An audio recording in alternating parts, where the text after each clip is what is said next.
للعراق، فوز للصقور. يوم الاثنين المقبل مباراة القوة الجوية ونادي الزوراء، وتعتبر مباراة القمة في الدوري العراقي. نتمنى إن شاء الله أن تظهر مباراة جميلة عبر شاشات التلفزيون يشاهدها الجمهور العراقي كلهم، مو بس جمهور الزوراء والجوية، ونتمنى إن شاء الله أن تكون النتيجة لصالح الجوية إن شاء الله. دعواتنا لفريقنا فريق القوة الجوية، وهاي أول مباراة الكلاسيكو بدون جمهور، بدون حضور جماهيري، وإن شاء الله احنا قد المسؤولية، فريقنا قد المسؤولية، وإن شاء الله 3 نقاط يجيبونها ويجون متعودين هم على هالمباراة بدون جمهور، لأن سابقا باتحاد الآسيوي بقطر لعبناها بدون جمهور وأخذنا الفوز، وإن شاء الله الفوز حليف الصقور. كل التوفيق الفريقي العريق، وإن شاء الله الفوز على نادي الزوراء 2-1 إن شاء الله. إن شاء الله كل التوفيق لفريقنا القوة الجوية، إن شاء الله توقعاتي لهذه المباراة 3-0 للقوة الجوية إن شاء الله.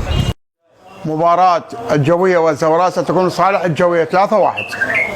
ان شاء الله 2-1 نادي القوة الجوية. مباراة الكلاسيكو مباراة الدنيا كل العالم كله تشوفها، وان شاء الله الجوية 2-1. ان شاء الله 3-0 للجوية وتوفيق للصقور.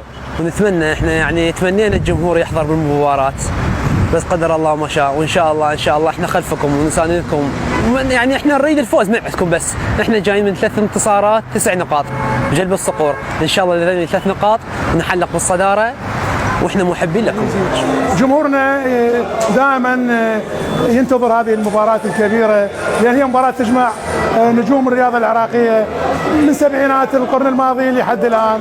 أما بخصوص بدون جمهور، أكيد اللاعبين ما راح يقدمون ذاك العطاء اللي يقدموه أمام الجمهور، لأن الجمهور هو ملح المباراة، وأمام الجمهور اللاعب يستعرض كل إمكانياته الرياضية حتى يقدم ما يملكه من إمكانيات فنية. احنا فريقنا قادر ان يحقق هذا الفوز ال3 نقاط، لاعبين ممتازين، كادرنا التدريبي زين، فريقنا جاي من 9 نقاط من 3 لعبات، وفريق يعني جاهز بكل الاجهزه الجاهزيه التامه، ويا رب نحقق ال3 نقاط.